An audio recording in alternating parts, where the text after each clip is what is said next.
فشل أو نجاح مشروع العاصمة الإدارية الجديدة. سمعنا عن المواضيع الخاصة بالاستثمار في العاصمة الإدارية الجديدة أو عدم جدوى نجاح مشروع العاصمة الإدارية الجديدة في الآونة الأخيرة من ناس كتيرة جدا، بالأخص عشان خاطر الأحداث العالمية والأوضاع الاقتصادية اللي موجودة في مصر اليومين دول.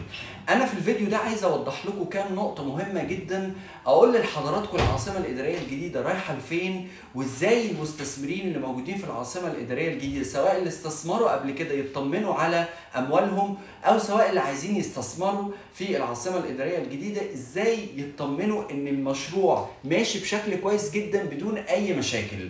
مع حضراتكم المهندس مهدي رجب، سي او لشركه توب مانجمنت، وخليني اقول لحضراتكم العاصمه الاداريه الجديده رايحه فين، وايه المشاكل الكبيره اللي موجوده فيها دلوقتي، وايه الحلول اللي اقترحت من جهاز العاصمه الاداريه الجديده مؤخرا عشان تحل المشاكل دي.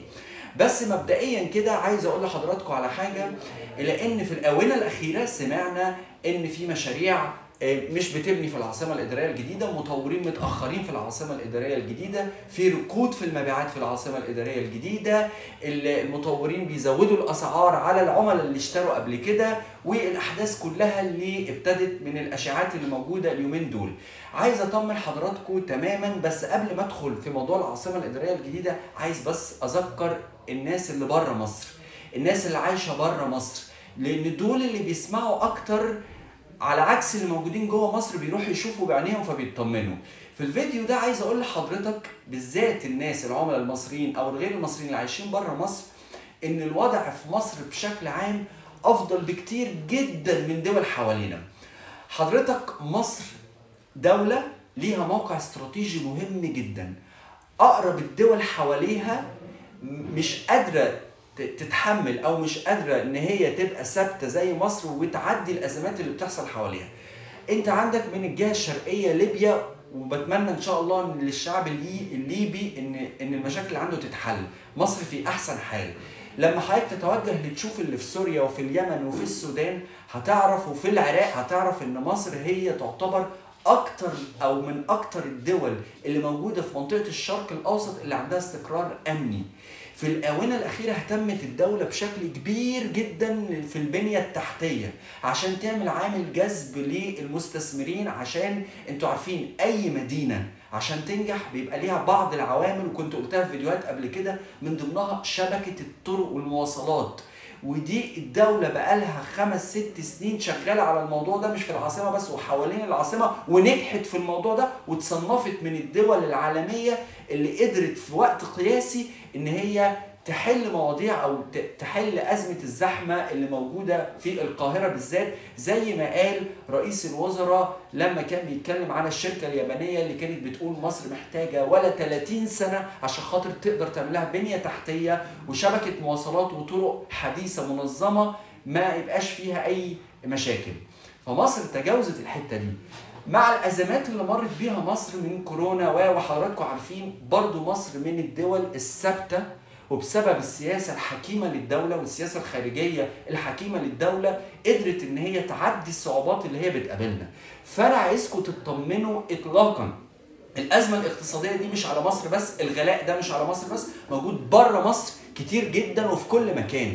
فانت ما تقلقش يا اللي بتسمع دايما بره الاشاعات او الكومنتس اللي بتبقى مكتوبه على الفيسبوك ان العاصمه مشروع فاشل. انا بصفتي، انا مش جاي اتكلم على مصر بشكل عام، انا بصفتي استشاري في العاصمه الاداريه الجديده بدي لحضرتك استشارات ازاي تستثمر فلوسك في العاصمه. بطمنك العاصمه الرقيب عليها هي الدوله، منقسمه في هيئه المجتمعات العمرانيه وزاره الاسكان وشركه العاصمه الاداريه الجديده، يعني الهيئه الهندسيه للقوات المسلحه او الجيش. فاللي ماسك الموضوع من فوق مصدر موثوق منه، ما تقلقش. قطع الاراضي اللي بتتباع للمطورين عليها رقابه مشدده وعليها بوليسي ورولز، في قوانين محكمه تخلي المطورين يبنوا، واللي ما بيبنيش او اللي بيتاخر في الانشاءات بيتاخد قصاده اجراء صارم. وشركه العاصمه ما بتنساش العملاء. حصل الموضوع ده في شركه لانوفا فيستا، الارض اتسحبت والفلوس رجعت. حصلت في شركه مكه، حصلت في سيتي اوفال والفلوس رجعت للعملاء بتاعتها. ودلوقتي بيحلوا مشكله جنوب اللي هم النسيجون الشرقيون، وان شاء الله بعض الشركات اللي متاخره في الانشاءات. يمثلوا مش 5 مش 7% حتى، مش 5% حتى، يعني اعتقد 2 او 3%. الباقي كله في العاصمه الاداريه الجديده منضبط وبيدفع التزاماته كمطور لشركه العاصمه وبنين وطالعين، وفي التاخير الطبيعي مع المهله المقدمه من شركه العاصمه للمطورين ان هم يمدوا سنه بسبب غلاء اسعار البنى. ففي تواصل ما بين المطورين وما بين شركه العاصمه للمشاكل اللي بتحصل. فانت ما تقلقش، أأمن مكان موجود في مصر كلها ومسموح بيه بالبنى ومسموح بيه كمان غير مسموح بيه للبنى أو التسليم لعدد سنوات طويلة هو العاصمة الإدارية الجديدة. أكتر مكان موجود على مستوى الجمهورية للاستثمار ل6 و7 و8 و9 و10 سنين هو العاصمة الإدارية الجديدة. العاصمة الإدارية الجديدة فيها جميع أنواع الاستثمارات، استثمار تجاري، إداري، طبي، سكني فندقي، كل ده موجود في العاصمة الإدارية الجديدة.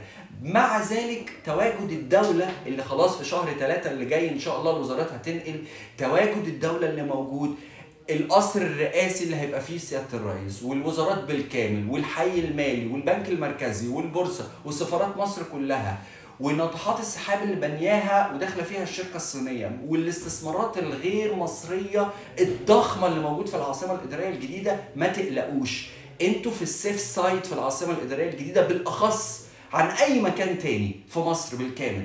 طبعا في اماكن زي العلمين والساحل وكمان ده اماكن كويسه، بس انا قصدي اقول لك ان العاصمه عليها. طب اقول لحضراتكم على حاجه، اي مشكله بتحصل في العاصمه بتاخد راي عام بسرعه وبتتحل المشكله بتاعتها بسرعه، على عكس مشاكل كانت بتحصل في اماكن تانية كان الموضوع بيطول كتير جدا.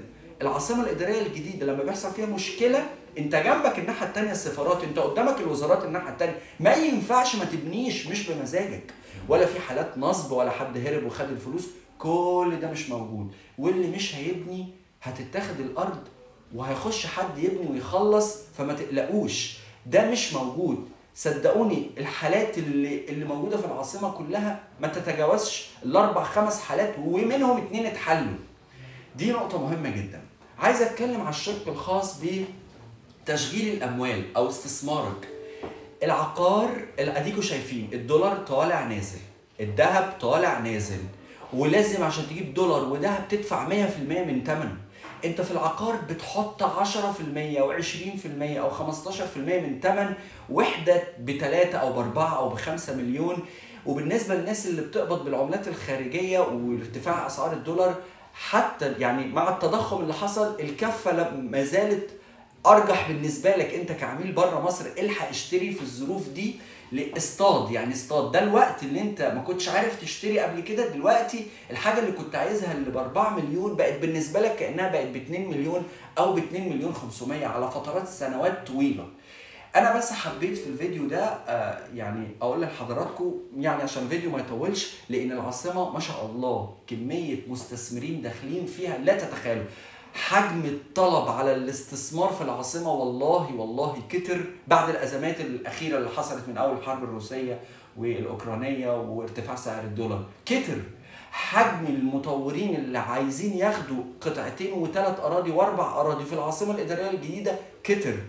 موضوع العاصمه الاداريه الجديده ده مش هيتكرر خالص. مفيش مدينه في الشرق الاوسط دلوقتي بتعمل اللي بتعمله مصر. مصر بتبني عاصمه فعلا جديده وحواليها بعض المحلات والمكاتب الاداريه والشقق والفلل اللي موجوده. فانتوا في حدث كأن في بلد جديده طلعت على خريطه العالم وابتدعوا الناس كلها ان يروحوا يستثمروا فيها. فانا نصيحتي ليكم ان انتوا تستثمروا في العاصمه الاداريه الجديده بالاخص، لكن برضو في معايير وفي لازم تسال كويس ولازم تبقى معاك استشاري او معاك حد تضمنه ان هو يختار لك حاجه كويسه مع مطور كويس، عشان برضو في مطورين مش هينجحوا ان هم يشغلوا ويديروا مشاريعهم بشكل افضل. ولو في اي استفسارات رقمي موجود قصاد حضراتكم على الواتساب وانا دايما في خدمتكم. شكرا.